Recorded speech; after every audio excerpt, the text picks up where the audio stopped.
Act as if nothing can disturb you. Imagine that for a moment. What if you could move through life, unaffected by the chaos around you? What if the opinions of others, the stresses of daily life, and even your own fears couldn't touch your inner peace? Sounds impossible, right? But what if I told you that this mindset has been a guiding principle for thousands of years? In this journey, we're going to explore the ancient wisdom of Epictetus, one of the great Stoic philosophers, who believed that true power comes not from controlling the world around us, but from mastering the world within. These teachings challenge us to rethink how we approach pain, emotions, wealth, and even our mortality. They're not just abstract ideas. They're practical tools that can help us build resilience, clarity, and a deep sense of peace. So, what does it take to act as if nothing can disturb you? It starts by looking inward, by asking yourself the tough questions and finding strength in the one thing you can control: your response to the world. These lessons have the potential to transform the way you see yourself and your life. Are you ready to take that step? To discover how you can live with unshakable resilience, even in the face of life's greatest challenges? Let's begin. Lesson 1: Revelation and Transformation of Pain. Have you ever felt that deep ache inside? The one that lingers, waiting to surface? The kind of pain that you hide behind a smile, hoping it will disappear on its own? We all have, haven't we? But here's the thing. What if the very act of hiding it is what keeps it alive? What if the more we push it down, the more power we give it? Think about it. Pain. It's not just something we feel. It's a force, waiting for us to decide what to do with it. Will we let it control us? Or will we take that pain, hold it in our hands, and transform it? You see, pain can be like fire. It can either burn you, leaving you scorched and weakened, or, if you learn to control it, it can light a fire inside you so bright that it turns into strength. But how do we make that shift? Do we dare to reveal our pain? It sounds terrifying, doesn't it? Vulnerability always does. But maybe, just maybe, revealing it is the first step to taming it.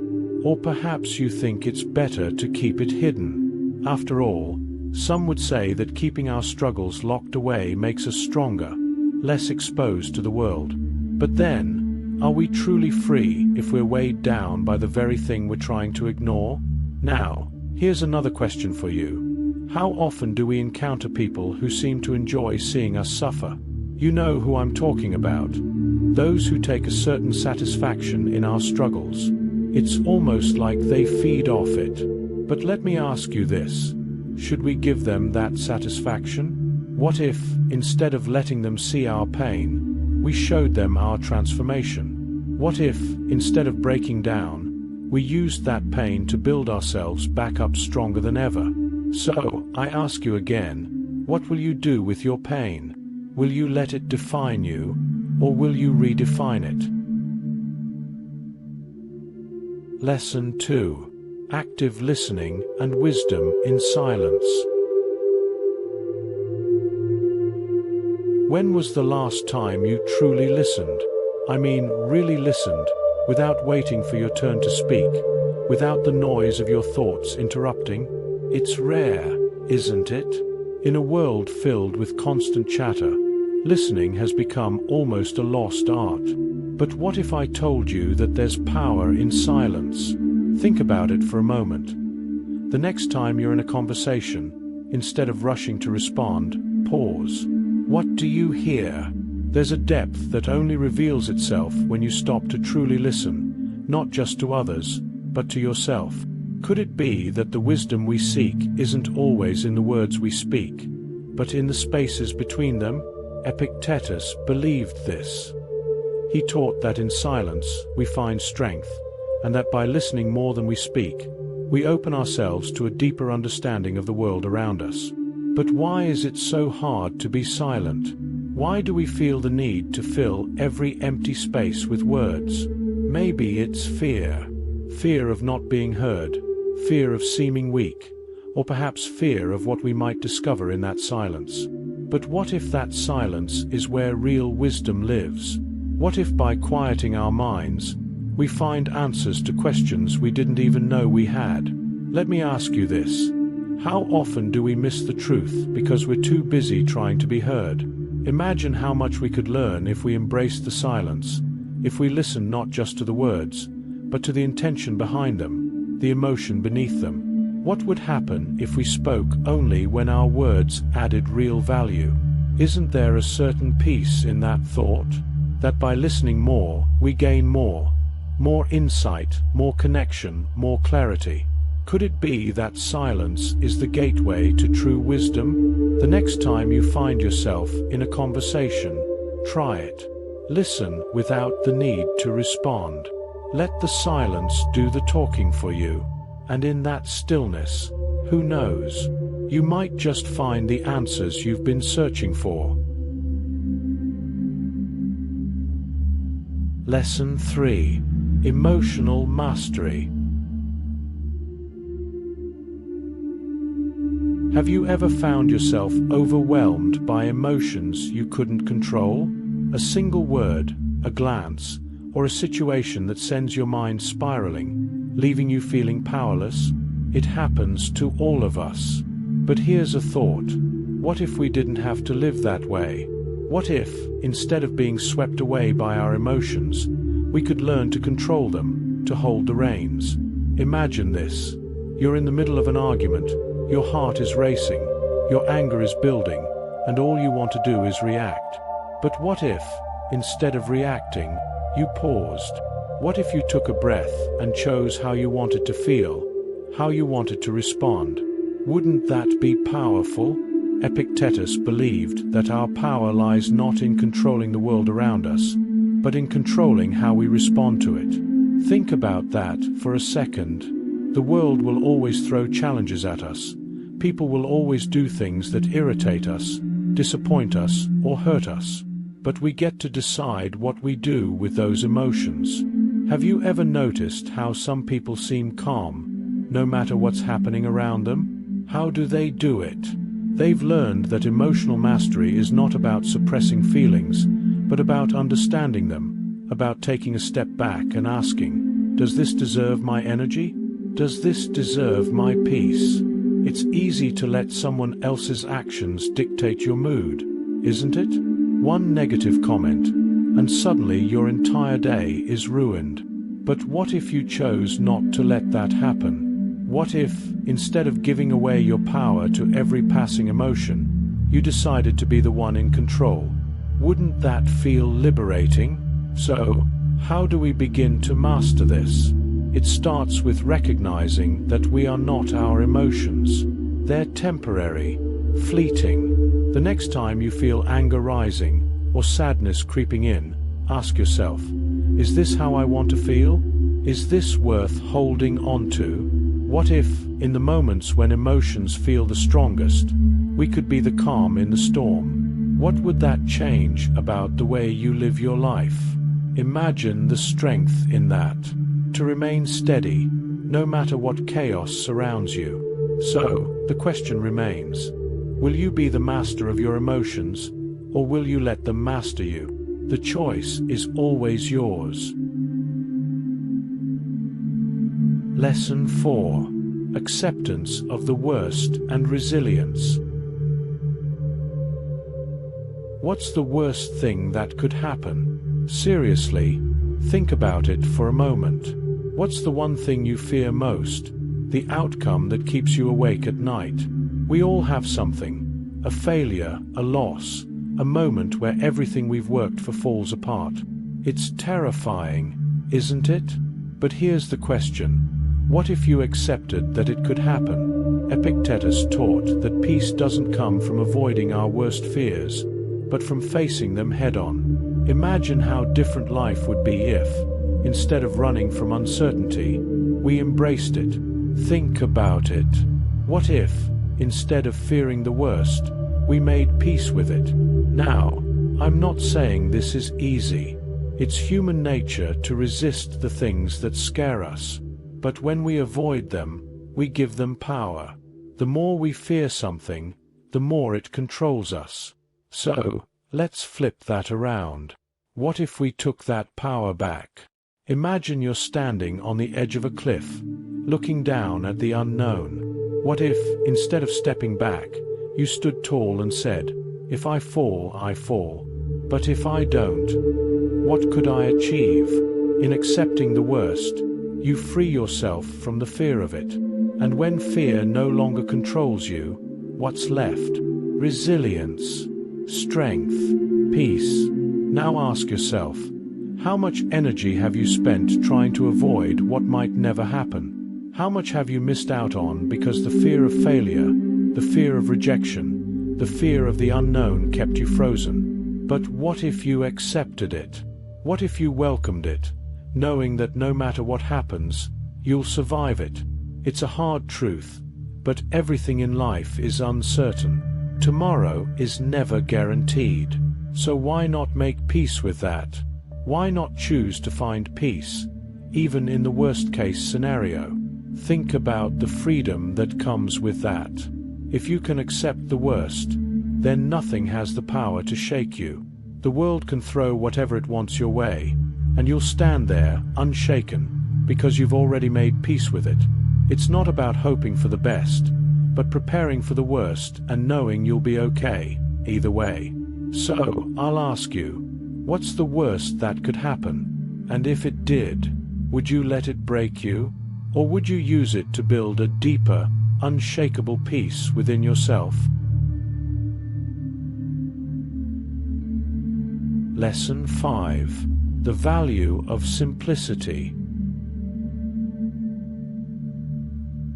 What does true wealth look like to you? Is it a house on the hill, a luxury car, or a bank account overflowing with money?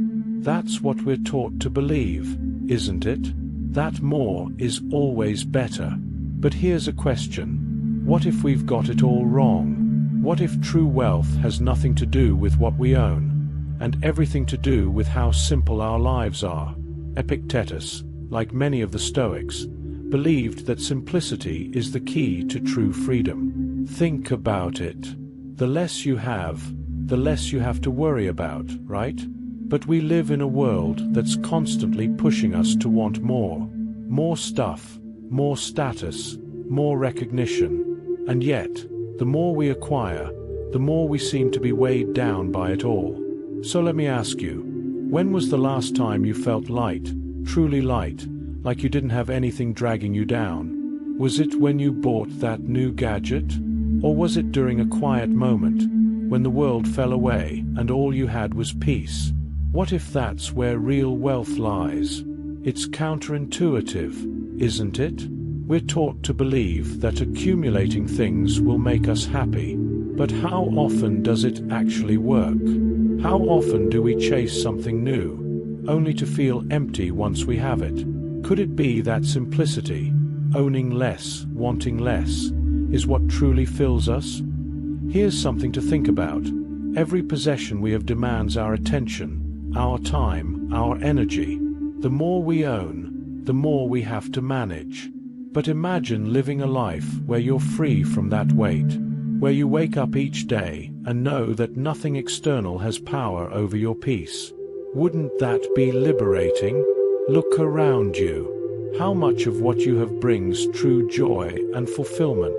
And how much of it just fills space?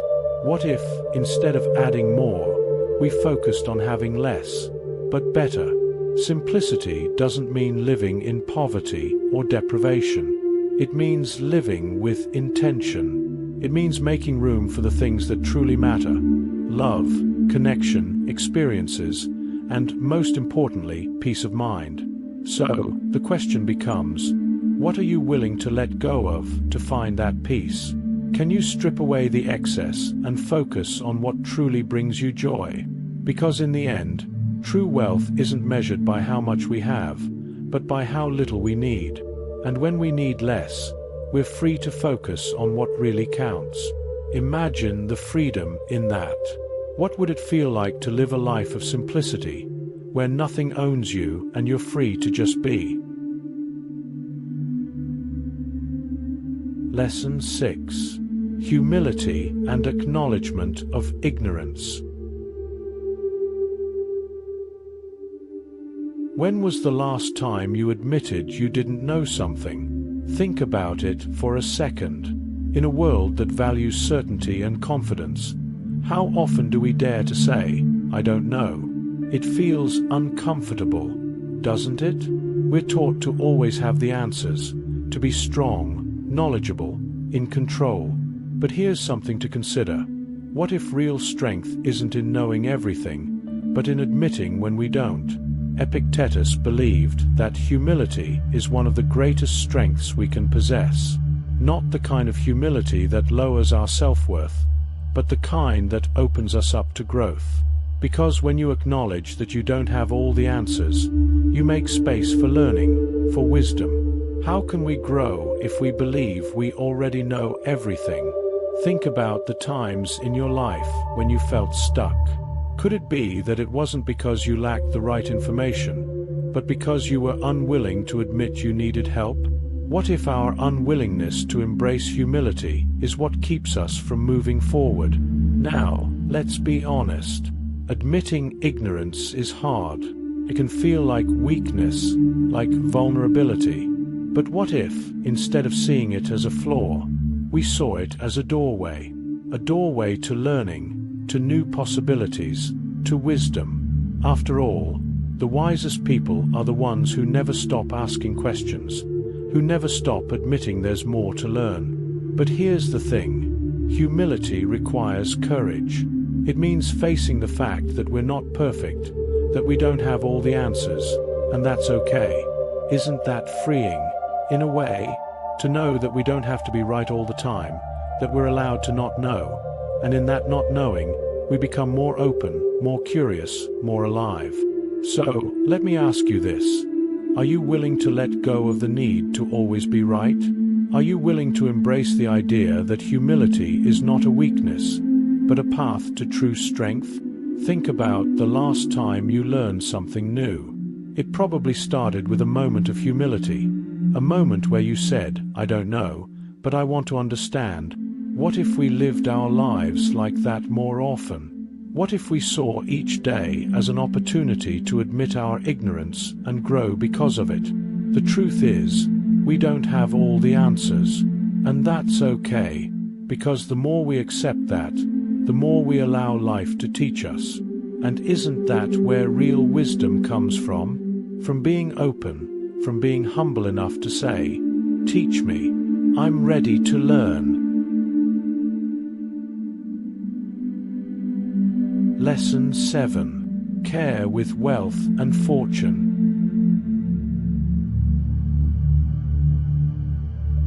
What do you think of when you hear the word wealth?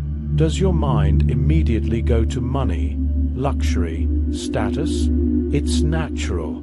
We're surrounded by messages telling us that fortune is the ultimate goal, that having more will somehow make us more. But here's something to consider. What if wealth isn't always a blessing? What if, instead, it can become a trap? Epictetus warned us about the dangers of fortune, of getting too comfortable with our wealth. Have you ever noticed how easily we become attached to what we own? How the things we once dreamed of owning can end up owning us? It starts small, but over time, our possessions, our money, our status, they begin to define us. And here's the danger in that. The more we have, the more we fear losing it. Think about it. How much of your energy goes into protecting what you've earned, what you've collected? How often do you worry about what might happen if you lost it all? Suddenly, the things that once brought joy now bring anxiety. Could it be that fortune, when clung to too tightly, becomes a source of fear? Now, ask yourself, who are your friends when you have nothing to offer? It's easy to attract people when you have wealth or success, but how many of those people would stick around if it all disappeared tomorrow? Epictetus understood this. He knew that fortune can bring false friends, people who are drawn to what you have, not who you are. So, here's the challenge. How do we protect ourselves from this trap? It's not about rejecting wealth entirely, but about being mindful of our relationship with it. Are we in control of our fortune, or is our fortune controlling us? Can we hold it lightly, appreciating it but never letting it define us?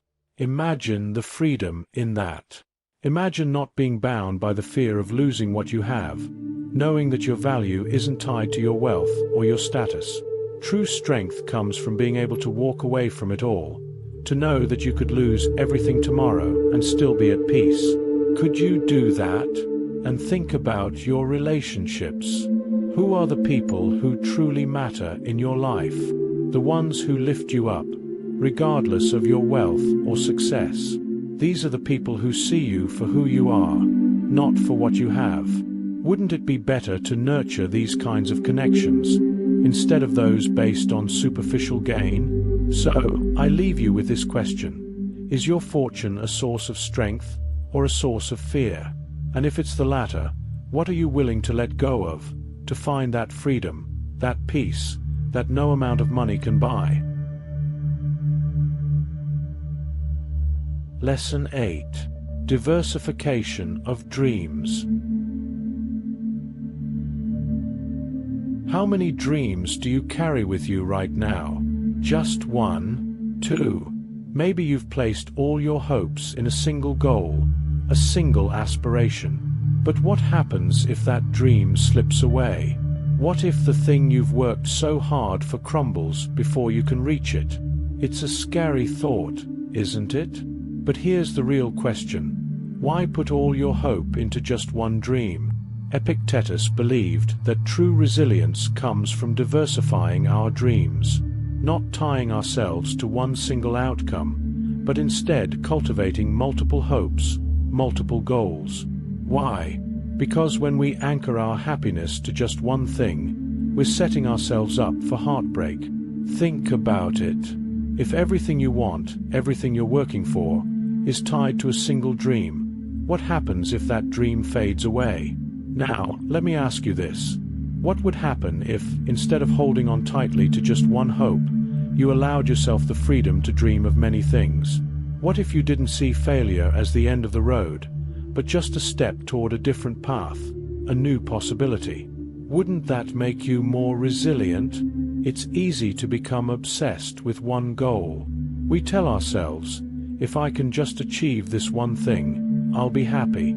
But what if happiness doesn't come from achieving a single dream? What if it comes from the journey, from the ability to pivot, to adapt, to see beyond just one outcome? Isn't that a kind of freedom? Think about how much pressure we put on ourselves when we only allow one version of success. It's like putting all your eggs in one basket, and then living in fear that the basket will break. But what if we scattered those eggs? What if we let ourselves dream freely, without the need to reach just one finish line? How much more peace would we find in that? Have you ever considered that by diversifying your dreams, you give yourself room to grow in ways you never expected? It's not about giving up on your hopes, but expanding them, opening yourself to new possibilities. Maybe the dream you've been clinging to isn't the only way to find fulfillment. Maybe, just maybe, there's another path waiting for you to discover. So, let me ask you, what would happen if you allowed yourself more than one dream? How much lighter would you feel, knowing that even if one dream fades, you still have others to reach for?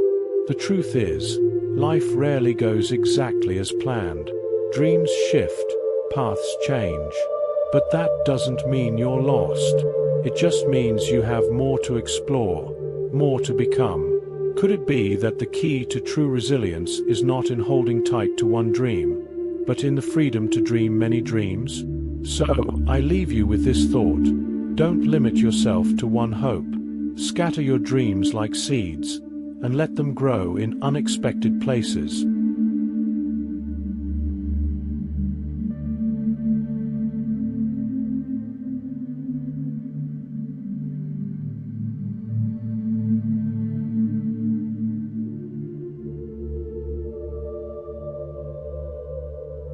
When was the last time you thought about your own mortality?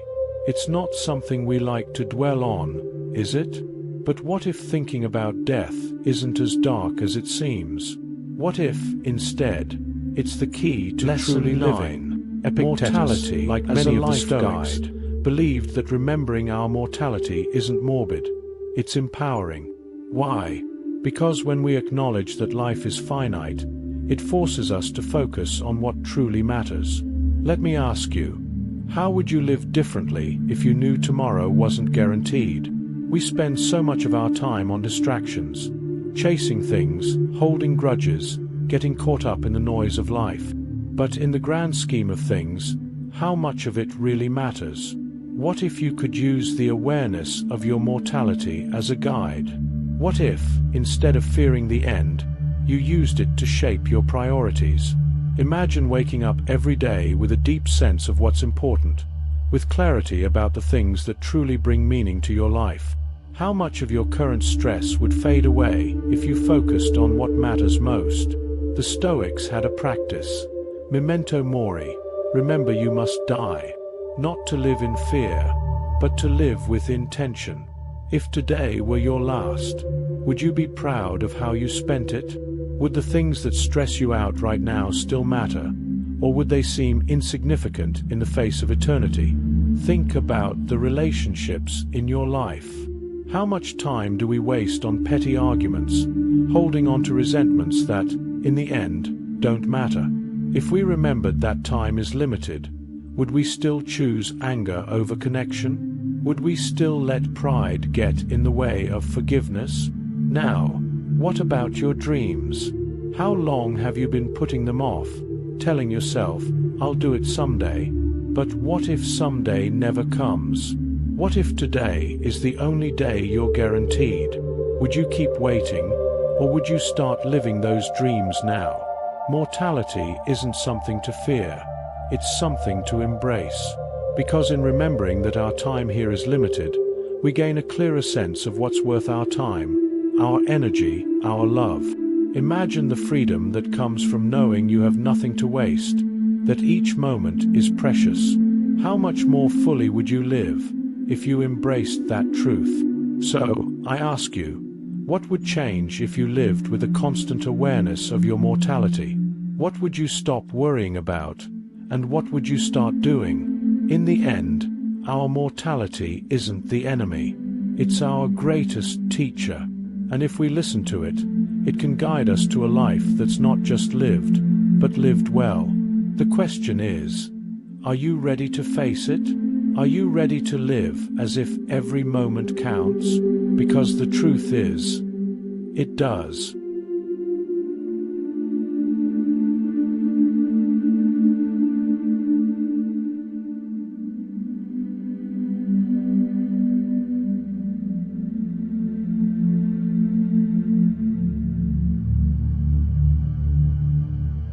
How often do you carry the weight of guilt? Think about it. We've all made mistakes, said things we regret, hurt people, even ourselves. And when we do, guilt lingers. It clings to us like a shadow. Guilt, doesn't it? And responsibility. But here's something to consider. Is guilt helping you grow, or is it holding you back? Epictetus believed that guilt is a trap, an emotional cage that keeps us stuck in the past. Now, don't get me wrong. It's natural to feel guilty when we've done wrong. But here's the thing. Guilt, by itself, doesn't lead to change. It's responsibility that does. So, what would happen if, instead of dwelling on guilt, we took ownership of our actions? Let me ask you, how many times have you replayed the same mistake in your mind, over and over, as if punishing yourself will somehow fix it? But has it ever? Does reliving that moment change the past? Or does it just keep you trapped in a cycle of self-blame? What if there was another way? Imagine if, instead of feeling guilty, we accepted responsibility. What's the difference? Guilt makes you a prisoner of the past. But responsibility? Responsibility is power. It's the choice to say, yes, I did that. And now, I will make it right. I will grow from it. Responsibility is about action, about taking control of your future, instead of being held hostage by your past. Now, think about the last time you felt guilty. How much of your energy was spent on shame, instead of fixing the situation? What if you had shifted your focus from feeling bad to making things better? What could you have learned? How much stronger could you have become? Here's a hard truth. We all make mistakes. Every single one of us. But it's not the mistakes that define us. It's how we respond to them. So, let me ask you, are you willing to let go of the guilt? Are you willing to take responsibility, to learn, to grow, to make amends where you can? Because guilt, when left unchecked, becomes a burden you carry everywhere. It affects your relationships, your work, your self-esteem. But responsibility frees you. It gives you the chance to rebuild, to rise stronger, to transform that mistake into a lesson, into growth. Imagine this. What if every time you made a mistake, you saw it as an opportunity to become wiser, more compassionate, more aware? Wouldn't that be freeing? Instead of running from your mistakes, you'd run toward them, ready to learn, ready to change.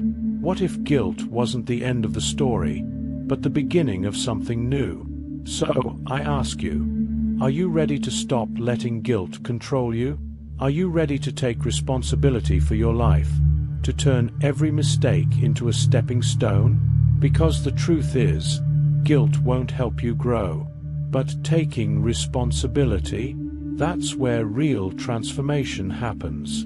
The question is, will you step into that power?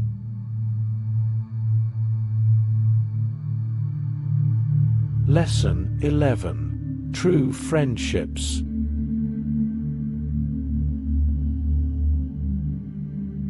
When was the last time you truly reflected on the friendships in your life? Not just the people you spend time with, but the ones who really uplift you, challenge you, and help you grow.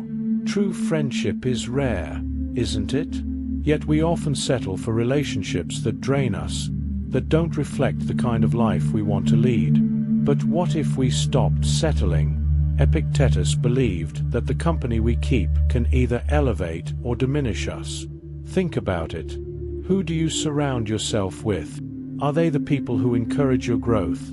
Or are they the ones who pull you into negativity, gossip, or complacency?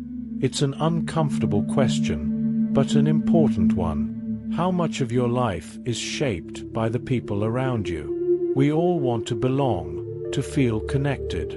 But sometimes, in our quest for connection, we compromise on the quality of those relationships. We hold on to people out of habit, out of fear of being alone, even when those relationships no longer serve us. But ask yourself this: if a friendship doesn't help you grow, if it doesn't support the person you're becoming, is it really worth holding on to? Now, I'm not saying we should abandon everyone who isn't perfect. True friendships aren't about perfection. They're about growth. They're about being with people who make you better, who call you out when you need it, but also stand by your side through thick and thin. Do your friendships do that for you? Let me ask you this: how many of your current relationships are truly reciprocal? We've all had those one-sided friendships, the ones where you give and receive little in return. But is that really friendship? Epictetus reminds us that true friends elevate us. They reflect the values we want to embody. They don't drain our energy, they replenish it. But here's the hard truth: not everyone in your life is meant to stay. Some people are lessons, not companions for the journey. And that's okay. It's not about cutting people off with coldness, but about making room for the kind of relationships that feed your soul, that align with your values. Think about it. Who are the people in your life that challenge you to be your best self? Who pushes you to grow, to reflect, to evolve? These are the friendships worth nurturing, the ones that bring depth, meaning, and true connection. Wouldn't you rather have a few meaningful friendships than a crowd of shallow connections? True friendship is rare, and it's powerful. It's not just about having someone to talk to, but someone who inspires you, someone who pushes you to become who you're meant to be. Imagine how much your life could change if you surrounded yourself with people like that. So, let me ask you, who in your life truly makes you better? And who, perhaps, is keeping you from reaching your full potential? The choice to surround yourself with uplifting relationships is one of the most important decisions you'll ever make. In the end, it's not about the quantity of friends, but the quality of friendship. So, who will you choose to walk this journey with?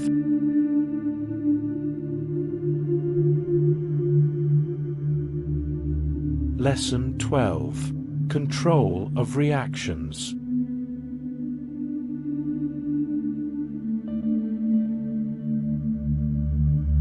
How do you react when life throws you a curveball? When things don't go as planned, do you let the frustration take over, or do you stay calm, grounded, ready to adapt? It's easy to let our reactions control us, isn't it? But what if our reactions are the one thing we truly have control over? Epictetus believed that it's not what happens to us that defines our future, it's how we respond to it. Think about that for a moment. We can't always control the events that come our way, unexpected challenges, failures, even other people's actions. But we can control one thing, our reaction, and in that choice lies our power. Let me ask you this. How often do you let small inconveniences ruin your mood? Maybe it's a rude comment from someone, a mistake at work, or plans falling through. But does letting those things get under your skin actually help? Or does it just rob you of your peace? Here's the truth. Our reactions are what shape our lives, not the events themselves. Two people can face the same challenge. One falls apart, the other grows stronger. What's the difference? It's not the situation, it's how they each chose to respond. So, how do you react when life tests you? Imagine if you could pause, even in the heat of the moment, and choose your response. Wouldn't that feel like freedom? Instead of reacting impulsively, out of anger, fear, or frustration, you could take a breath, reflect, and decide, how do I want to handle this? That's where real strength comes from. Not from controlling the world around you, but from controlling how you move through it. Now, think about the last time you reacted out of anger or frustration. What did it cost you? Did it solve the problem, or did it just create more tension? How much different would your day have been if, instead, you chose calm? But this isn't about suppressing your emotions. It's about being aware of them and choosing how to act, rather than letting them control you. Imagine how much peace you'd have if you approached life's challenges with a mindset of, I can't control what's happening, but I can control how I respond. That's real power. That's where resilience is born. Let me ask you, how often do you look back and wish you'd handled something differently?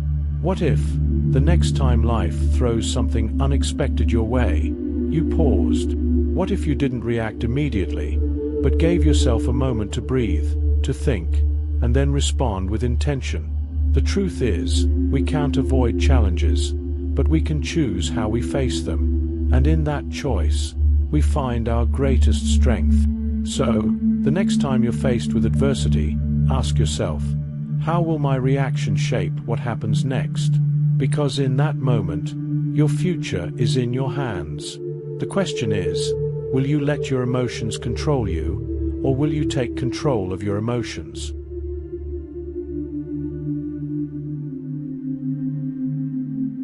Lesson 13. Letting go of the uncontrollable.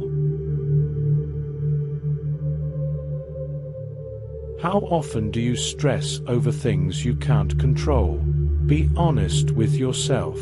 We all do it, worrying about the future, stressing over what people think, or trying to change outcomes that are completely out of our hands. But what if I told you that real peace comes from letting go? Epictetus believed that wisdom lies in focusing on what we can control, and letting go of everything else. Imagine how much lighter your life would feel if you stopped trying to control the uncontrollable. How much energy would you save? How much stress would melt away if you only focused on what's within your power? Let's think about this for a second. What exactly can we control? Our thoughts, our actions, our reactions. That's it. Everything else, what others do, what happens in the world, even the outcomes of our efforts, is out of our hands. So why do we spend so much time worrying about them? Let me ask you, how many times have you let someone else's actions ruin your day? Maybe they said something hurtful, or did something you didn't expect. But here's the truth. You can't control what they do, but you can control how you respond. The moment you realize this, you take back your power. Why let external forces dictate your peace? Think about it. The weather changes, the economy shifts, people make decisions without consulting you. These things are beyond your control. But your mindset, that's yours. Your attitude toward what happens, that's yours too. Wouldn't life be so much easier if you could just let go of the things you can't change? It's not about being indifferent or passive. It's about focusing your energy where it counts. You can't stop the storm, but you can choose how you face it. You can't control how others treat you, but you can decide whether or not their words affect your inner peace. Isn't that liberating? Imagine this. What if every time you faced a situation beyond your control, instead of stressing, you asked yourself, what can I do about this right now? If the answer is nothing, then you release it. You let it go. And if there's something you can do, then you act with intention, knowing that's where your real power lies. It's a mindset shift. Instead of trying to control everything, you focus on what's truly within your grasp. Your thoughts, your actions, your responses. What if you made peace with the idea that some things are simply beyond your influence? Wouldn't that bring a sense of calm, of freedom? So, I ask you, what are you holding on to right now that you have no control over? What would change if you let it go? How much more peaceful could your life be if you stopped fighting against the uncontrollable and started focusing on what's truly yours to shape? In the end, wisdom isn't about controlling everything. It's about knowing what's within your power and having the courage to let go of the rest. So, what will you choose to release today?